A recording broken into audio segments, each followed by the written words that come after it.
Everybody, welcome back to Eternal Midnight. We have hit the final movie that's been released for the Halloween franchise thus far.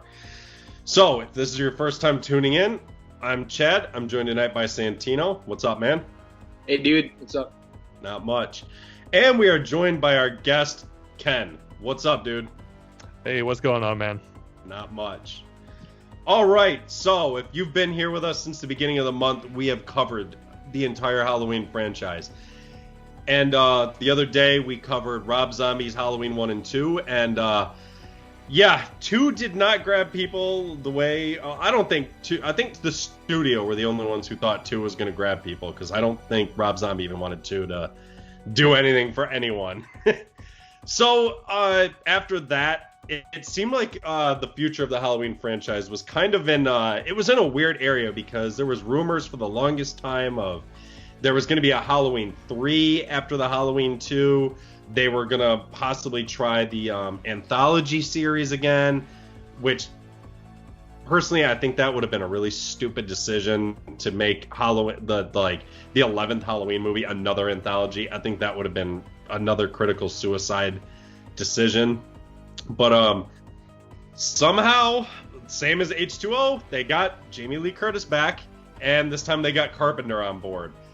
And honestly, they gave us something that, in my opinion, I think it's pretty damn good. So, you know what, Ken, you're the guest. Let's start with you. Just initial thoughts on Halloween 2018. I really liked it. So I went and saw that with a bunch of friends, and it's one of those movies where, it's a horror movie. I wasn't actually scared by it, but that doesn't mean it's a failure. People were having a ton of fun. People were laughing and jumping at the scary moments, and so it's a fun scary movie is ultimately the type of scary movie this one is. Definitely. I mean, like, for me, I wasn't scared by it either, but I had enjoyment in seeing. Again, as I told you, this was my first Halloween movie ever, because this was the movie that I actually saw in theaters to watch, and I liked it. I mean, like, I remember liking it. That's always a promising way to start it. I mean, like, I liked it, and it was cool, but like, I went into this not knowing anything about the lore. I just knew that Michael Myers killed his sister, and that Laurie Strode survived. And I remember asking them, didn't they say, like, I heard somewhere that Laurie Strode is actually the twist, that it's actually Michael's sister, the baby sister, and then Dylan was like, yeah, but that was back then where they didn't reboot it. So it's like, this is a complete reboot thing. Yes. Mm-hmm. Like, okay. All right. So it's like I was watching it. It's like I don't mind it. I was like it was just a killer movie, and I was like, all right, I'm watching people die, and creatively so.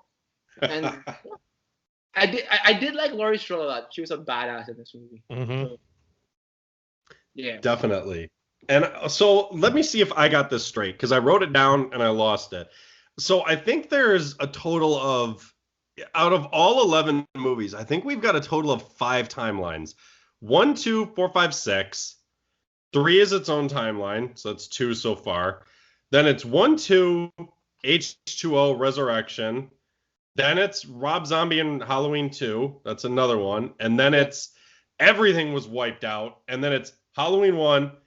And they like go out of their way to say in the movie, didn't they think that wasn't it like he's the sister, she's the sister or something? Oh no, it's just something people made up. And then they say later he only killed 5 people. So it's like they went out of their way to make sure 2 is out of the canon, it's 1, and then 2018, which it's like, how many times have they like taken this series and just like chopped it into pieces? I think it's the most timelines out of any like series of movies ever. It probably holds the record, yeah. For a while, I think Texas Chainsaw Massacre had it, but now I think Halloween finally claimed the title of most timelines. So let's just kind of do a quick comparison, because I remember hearing a lot of people when this came out, they were like, why didn't they just call this one like Halloween H4O because it's 40 years later? I mean, in a way, this kind of is remake is probably a bad word, but loosely inspired by H2O, obviously. They just decided to go the exact opposite direction with Laurie this time. So, thoughts on it kind of being an H2O remake? I mean, like I actually super like what they did with Laurie a lot, because Laurie in this one, it makes so much sense. It makes so much sense what they did with Laurie, because like what I got from H2O was like, okay, so she just changed her identity and moved, and she's not affected at all by what happened with Michael, and you're like, and this is like, and that wasn't a timeline where Halloween 2 happened, where she had more trauma with Halloween 2. So like, in this one, Halloween 2018, I love the fact that, you know, it was just, if we're still going by that one night, she's still traumatized by it, and you know, she like, her house is essentially like a killing machine to lure the predator in the trap and, you know, destroy the predator. So I did like the fact that, oh, so she's actually been preparing for this, like, and I love that line that she says that I've been waiting so long for him to, I've been praying for him to get out, and now that he's finally out, I can kill him. So it's like, that's perfect, because like, yeah, I mean, like, you're haunted by this guy who wanted to kill you, and now and he was never he was never killed. He was just jailed, and you know, jails can only hold so long. So him finally getting out, it's like Laurie's like, thank God, I can finally put my trauma to rest and all. And I love it, and I love how Laurie even trained her daughter. Like, I love that scene where like Judy Greer is always like an underrated actress for me. I like her. I like seeing her in movies. I like when she's acting like, Mom, I can't do it, and then Michael appears and then she's gotcha and shoots him. Like, that's perfect. Oh, yeah, it was so great, because that's one of those moments when I went to see this movie in theaters. There was this one fella that was sitting in the back of the theater, and when she's like starting crying, she's like, I can't do it. This dude's in the back just yelling, oh, she can't, and then the twist happens. Yeah, I thought it was pretty good what they did with Laurie's character. The only, and this is something I wanted to bring up because I wanted to see you guys' thoughts on this one. This is something that Santino, we talked about in 1 and 2, where how some people liked the fact that Michael and Laurie were siblings, and some people think it adds more. I'm one of them, and there's other people who think that them being siblings almost takes away from Michael being the boogeyman. But after so many movies, and even still stopping and thinking about it, it's almost like, what the motive that Michael had in the first movie of being the boogeyman, this return to Haddonfield, and he just happens to stalk this group of girls and kill them and their boyfriends. It almost like it made sense for that movie alone if that was the lore we were going to go with off of just Halloween 1. But then when you hit here, Halloween 2018, I can completely understand Laurie's side of it, obviously. But then it comes to Michael. So now it almost is like, all right, if you're going to strip him of the sibling thing and wanting to kill Laurie because they're brother-sister, what is his actual drive now that he's been imprisoned for 40 years? Why is he back in Haddonfield? Yeah. He's not actually, like, I remember in Cult of Chucky, they kind of touched on the whole, or maybe it was Curse, I don't remember, the whole, oh, you're trying to finish you're trying to finish go after the victims you never finished, they live. Mm-hmm. But since Michael doesn't talk and we don't really dive into him, and we still don't have a real motive, it almost makes you wonder, why is he actually here then? Yeah. So a great point made there. So I remember when Rob Zombie's Halloween came out, I listened to this guy's review where he was comparing it with the original. And he was talking about how, you know, Michael was going for, I mean, pretty much his motivation in 2007 is revenge. You know, his family, society just treated him like shit, whatever. And the guy said, okay, so what's scarier? Someone who's killing for revenge or someone who's killing for the sake of seeing you die? Right?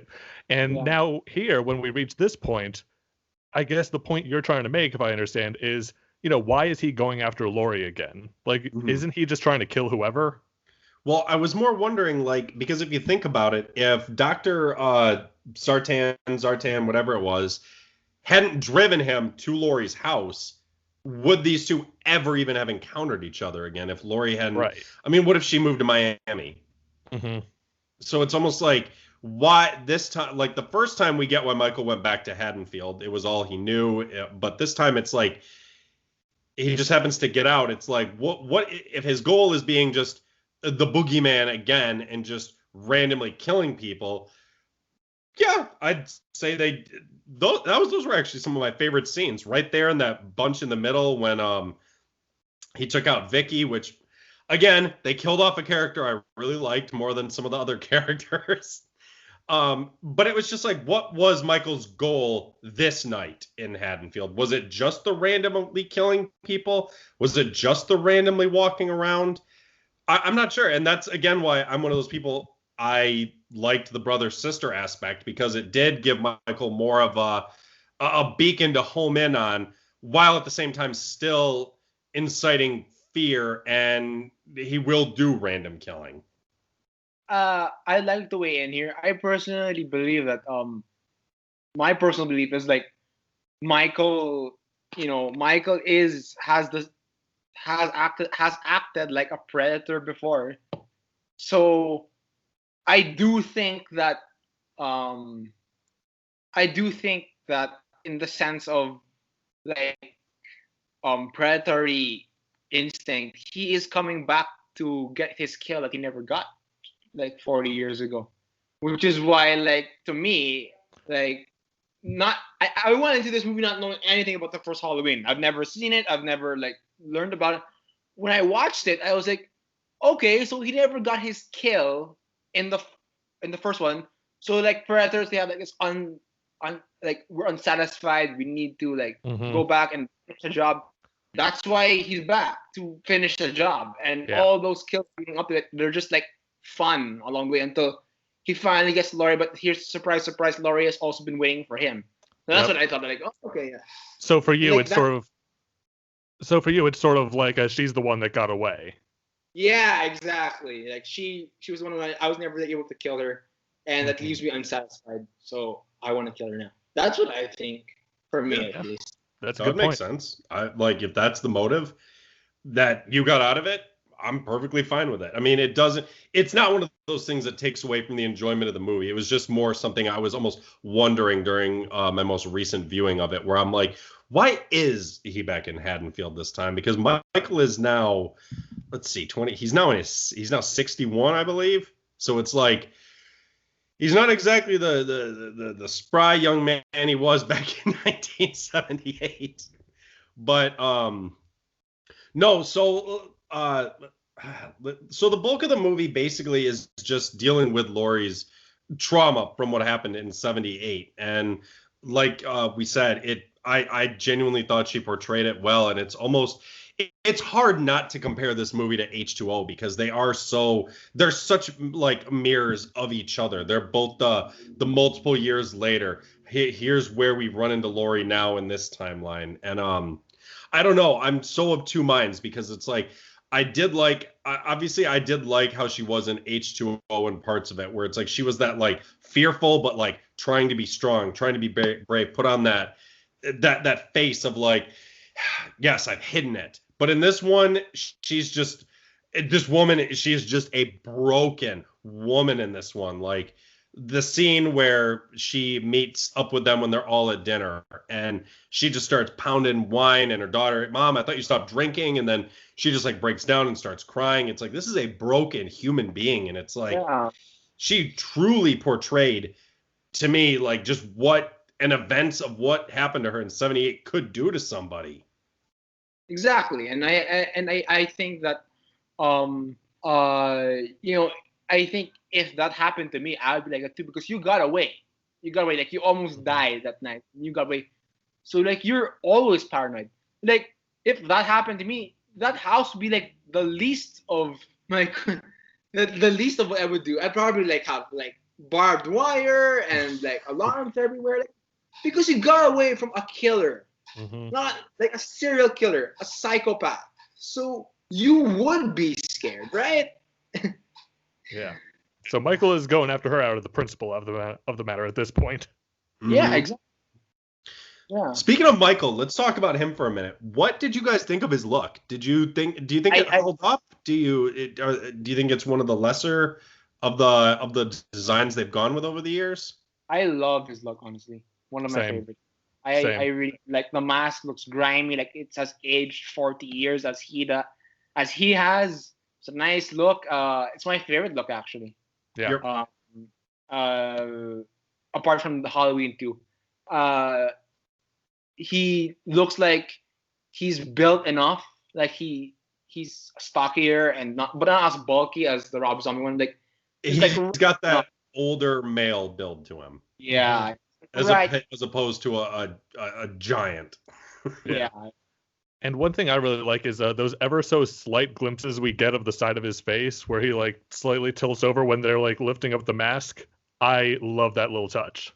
Yep, because it's that throwback to like that original where it's like back when the first one came out, you got that brief glimpse, and it's like nowadays if we really want to see it, we'll hit rewind, we'll hit pause. But back then, you weren't expecting it, and it almost like came so fast and so sudden, and it was over so quickly that it was like, oh shoot, we did just see his face. And in this one, it's almost the same thing because there are a few shots where it's like you do see it, but the camera lingers on him for like a millisecond, and it's like you'd have to hit like mega slowdown mode on your Blu-ray player or something to see it.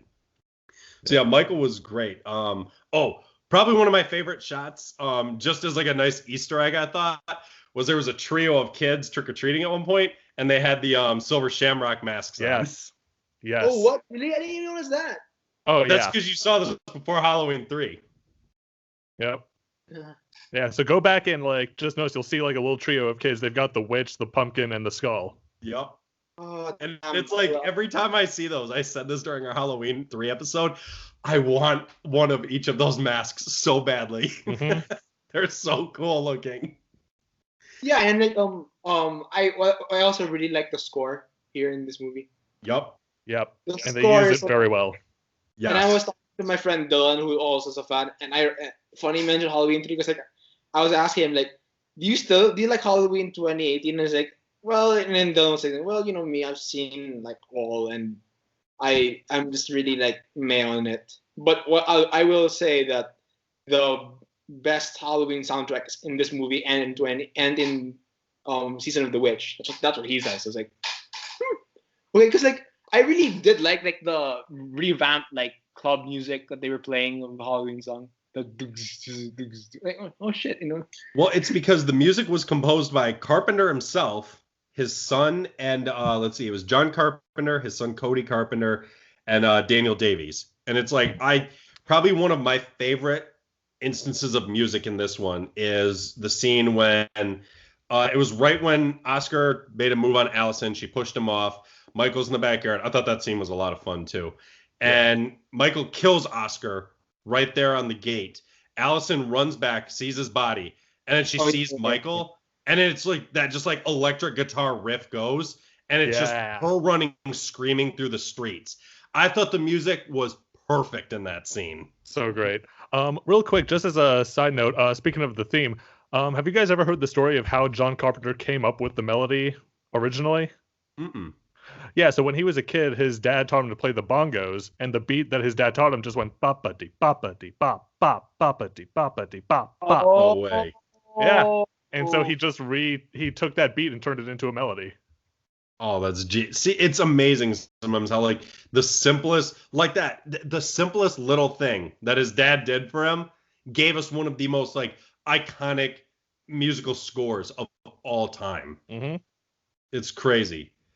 So let's jump to the end, obviously. So the end. What did you guys think of that? I mean, they're in the basement. They get out. They lock him in. Laurie's staring him down. The place starts going up in flames. Michael stands there. And then we go back. Michael's gone. What? which means that he escaped somehow. But how did he do it? Because this is the basement that Laurie built. This is the cage Laurie built.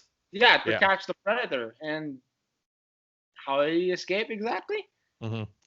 No, because like it's funny because like I was talking to Dylan like, and I asked him, and I've never seen that movie. It's like so he escaped. Is that like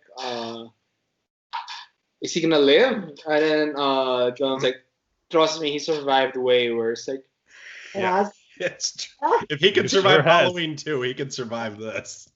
Define worse, and he said that well, he's been shot in the eyes twice and he blew up once. Like, how is he alive exactly? So I mean, do you think that was like a cliffhanger ending that we're gonna get to Halloween Kills and Halloween Ends in a few minutes, but I mean, do you think that was a cliffhanger that they should have gone with or not? Because it's a hard one where it's like, how do you come off of that without basically doing what Halloween 4 did and just go, don't worry about Halloween 2. Just he's alive, accept it. Yeah. I wish it would have gone more the H2O direction, just given us a definitive death of Michael Myers. But they wanted the opening for a sequel, and they didn't want to do it the bullshit way they did with Resurrection. Oh. See, the weird thing is, I mean, Santino, did you anything on that, or you were fine with the ending, or what? When I watched it, I have never seen the movie Halloween 2018 after theaters. I said, if he lives, then I'll probably watch it again. So I guess let's kind of just anything else from 2018 either of you would like to mention? Any really good kills? Any really good scenes that I skipped over? The boyfriend died. He was impaled on the wall. Like, that's fantastic. No, the boyfriend didn't die. Her douchebag boyfriend lived. Oh yeah. Vicky's boyfriend, you mean? Yeah, the guy. That poor bastard got killed off screen. Didn't even get a proper. He didn't even get the Bob treatment and killed on screen. I mean, like, okay, the kills weren't like. I guess the kill that really stuck out me was that poor lady who got her throat like impaled with the knife behind, and the knife scratches the window a bit. I was like, oh. That was an amazing. One of the best shots of that I thought was when we saw Michael walking down the alley. There's always something about the way his shadow appeared on that other house. I thought that just looked awesome. Mm-hmm. 2 kills that really stuck out for me was the head stomp. Ooh. Yeah. That one was rough. And when Vicky was attacked, but what makes that moment is the little boy. Oh shit! when we were in theaters, we died. Honestly, I watched this 3 times in theaters. I have no shame. I had a blast. I loved it, and I kept going back. But like, I'm not sure if I was hallucinating, but you for a while didn't like it a bit, right? You said you didn't like Halloween 2018 a bit. You said that it wasn't good. Like June, somewhere that you said that Halloween 2018. I hadn't watched it in a while. Okay, so that's usually what happens if I don't watch something in a while. I start thinking about it and I start getting a little more jaded about it. Usually it requires me to come back to it and give it a watch, like I did earlier today, and it just kind of like revamped it in my mind because around June I hadn't watched it since Halloween of last year. So it had been a while. So it was overdue for a rewatch, and I'm glad I did because it really actually bumped up in my ratings quite a bit, and I'm glad it did because I think it deserves the spot that it's at, which we will talk about in the next episode. So this would be where we would end this, but and I don't know if this is a good thing or a bad thing, kind of like what we were just talking about with the end of the movie. So next year, 2021, we've got Halloween Kills, and then 2022, we've got Halloween Ends. Now, when it comes to a slasher franchise, I think the biggest issue of announcing you're going to have sequels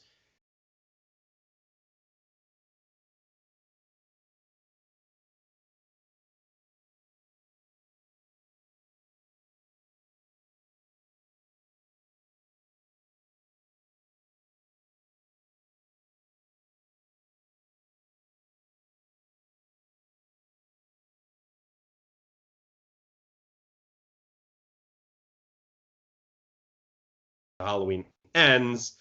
But I don't know. I think and it's almost like the most ballsy thing I think they could do would be to kill off Laurie. But at the same time, I think that would also kind of be suicide, because then we'd be stuck with Allison and Herma and Karen in the next one, which I'm fine with, but I don't. But I think the biggest reason people started coming back to this and why they redid it was because Jamie Lee Curtis wanted to do it again. So it's almost like I don't know. So I guess we'll talk kills for there's really not much to go off of for these. So I guess we'll just lump them together. So with Halloween Kills, I'm looking at the cast right now. We've basically got everybody coming back. We've got Tommy Doyle, Lindsay Wallace, Marion Chambers, Sheriff Brackett from the original one. We've got everybody returning, basically, who's still alive.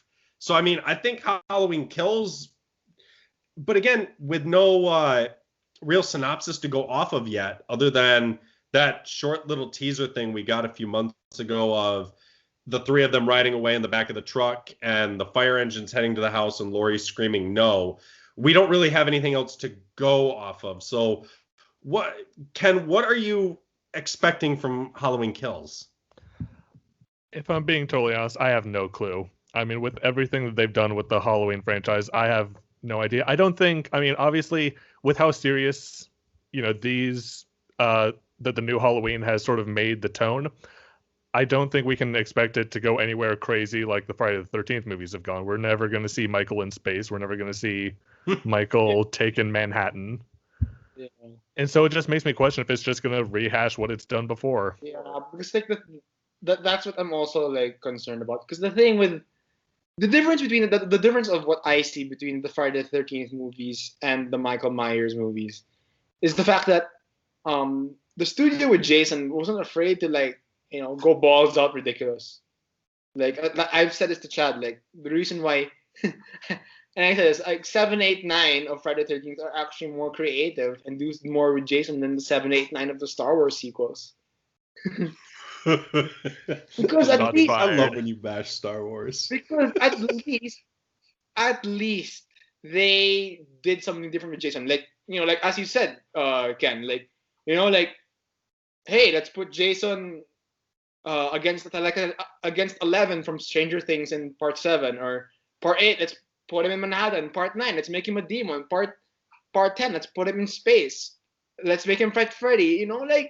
They're doing ridiculous stuff, and then but the thing is, with Michael, they're always doing the same old thing, just rehashing, and I honestly kind of wish that, as I reflect back and I've seen every movie now that has been released in Halloween, I kind of wish that Michael did just get killed in Halloween 2018, and he just burned, and that would be the end of it, Mm-hmm.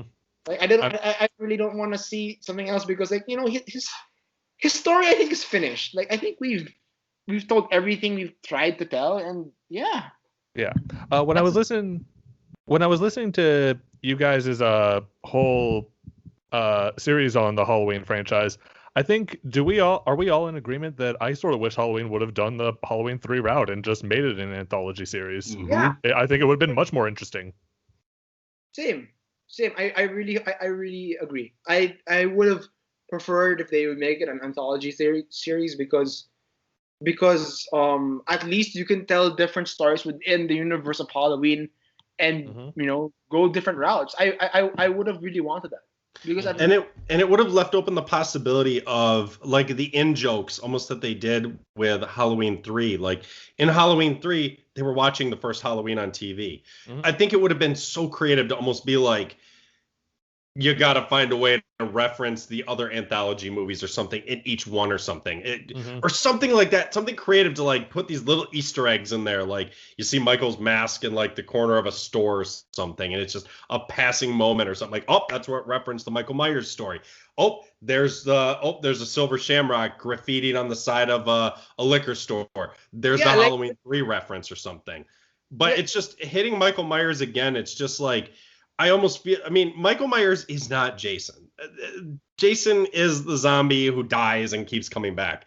Michael Myers is pure evil, yes, but at the same time, he's not a supernatural being. He's not a zombie, and it's just like I get he's the pure evil. I get that part, but at the same time, it's like I genuinely don't. I didn't think they were gonna. How are they gonna top his final death from Halloween 2 and H2O? I mean, H2O and 2 are like two extremely definitive deaths that it's like, to me, they're basically tied because it's like bursting into flames and flames pouring out the eyes and being blinded and getting hit point blank with the explosion. And then juxtaposed to his head being chopped off by his sister. I don't think they're going to come up with a way to top either of those. Yeah. Pure evil does not supersede human biology. All right? Yeah. Humans don't survive that. No. Yeah, exactly. That's why I told Chad I don't like Halloween 4 because Michael was shot twice in the eyes and he should have died. Same thing with Loomis. Loomis was in the room, and Loomis was the explosion, basically. Yeah. So he's standing right next to the tanker, lights it, and it explodes on him. That man was obliterated. He didn't get a little scar. It was a pile of guts. I mean, like the reason why like Friday the 13th is like I'll compare it to like GI Joe Retaliation. They embrace being ridiculous. Friday the 13th embraced being ridiculous. GI Joe did the same thing. You know what? We're gonna just be ridiculous and have fun with it. We're gonna have a flying motorcycle turn into missiles. We're gonna have Snake Eyes fight on a mountain and like not care about the gravitational force that probably would have done like shit like that. I mean, like and things like Halloween is trying to be ridiculous, but the only way to like further slasher horror movies is to be ridiculous because having the same killer go and kill the same people, it won't be entertaining after like 6 movies. Well, think about it. It was like Friday the 13th with 2, 3, 4. We still had a human Jason per se. Yeah, I use that term loosely. With everything that happened to him, we'll call him human until 4. But then it was like when they brought him back in 6, they were like, let's just go all the hell out. And they turned him into a zombie so they could have the fun with it. But when Halloween, when Halloween did 4, 5, and 6, it was, okay, we're bringing him back. But he's still a man. He's a little stronger than your normal average man, but he's still a man. He's not a zombie. He's not a walking corpse. He's not the living dead. He's a man who survived an inferno somehow. And it was almost like by that point, I think they'd hit that point where they're like, we can't change Michael now. We can't make him something like Jason. We can't make him this super strong demon man anymore. He's still the pure evil. And I just think, kind of like you guys said, I think they're running out of ideas. And while I'm excited for kills and ends, I'm excited for the cast of kills. After looking at it, I'm excited to see all these people come back. It's going to be a pretty cool reunion. But it almost makes you wonder, is it going to be on the same night? Is it going to be a year later? That year later bullshit again? And if it's the same night, then Ends is going to have to be the same night too. So it's like 3 movies, and it's like, I want to say at the end of Halloween 2018, it was probably already past midnight or something. Yeah. So and it's like, if they're going to do the time skip again, it's like, oh my, because that's one thing I've always hated. When Michael disappears for a couple years, where does he go? Yeah. So I guess let's just start wrapping this up. So when it comes to 2018 and the next 2 movies, Ken, go ahead. Again, you being the guest. 2018, you seem to enjoy it, and just, do you have hope for the next couple, or just I'm hopeful. I think, as long as Carpenter is on board for these, right? I believe so. Okay. As long as, it's got his seal of approval, I think it won't be awful. I mean, the craziest that the Halloween franchise has gone was making Michael a pawn of a satanic cult. You know? So, I mean, of course that, and I don't think they're going to go that far. I think they're going to keep him, he's his own man. He's not a pawn in anyone's scheme. Yeah, I don't think they're doing that anymore. Yeah, it might be a rehash, but I trust that they'll do something new enough.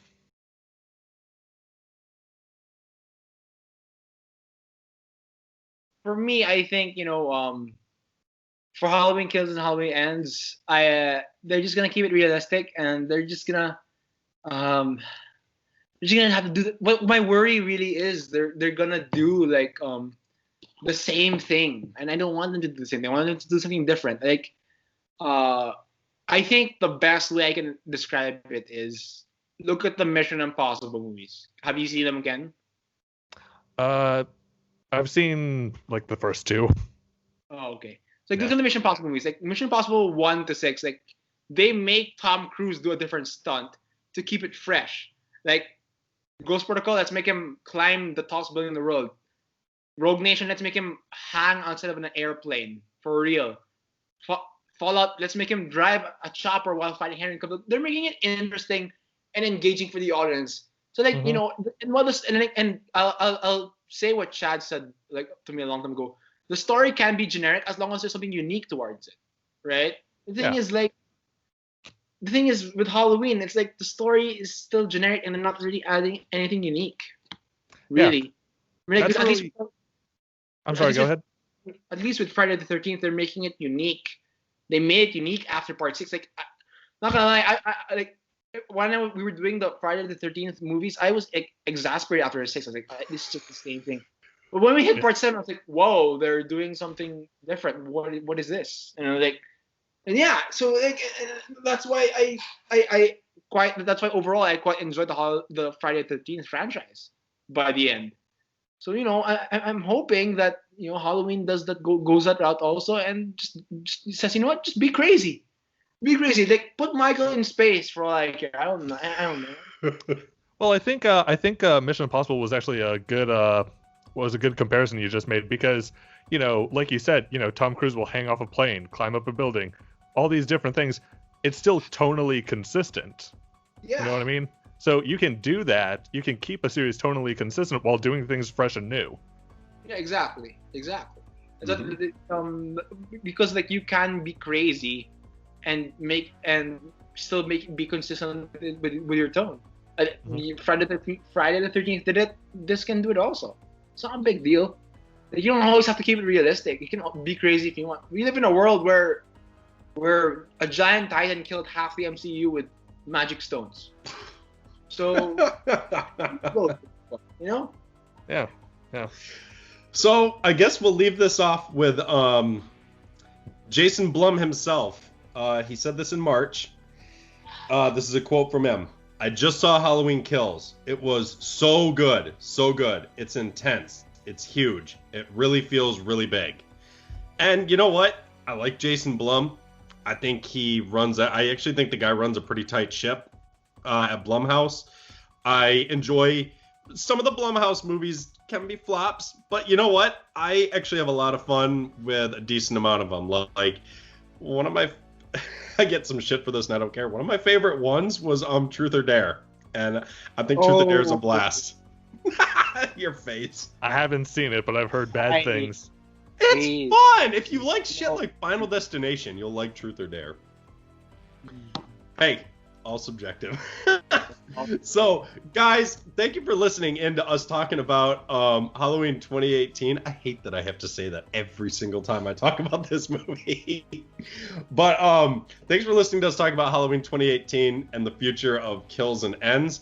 We've got one more episode of Halloween left in this year of October. We'll be talking about that in a few days, so tune in for that.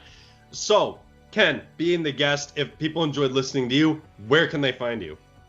Yeah, so my buddy Matt Bledsoe, he runs a podcast. I'm his pretty regular co-host. It's Film Feast. You can find that on iTunes and Spotify. We talk about, our very first episode was ranking all the Batman movies. For October, we've talked a bunch of good spooky stuff, and yeah, it's all good stuff, and I think your listeners would enjoy it. Definitely. Santino, what'd you think? Hell of a franchise, huh? Yeah, crazy franchise. The enthusiasm. I mean, I can actually rank my movies right now. I don't need like another episode. I thought about it. I was like, So guys, thanks for tuning in. We'll see you in a few days.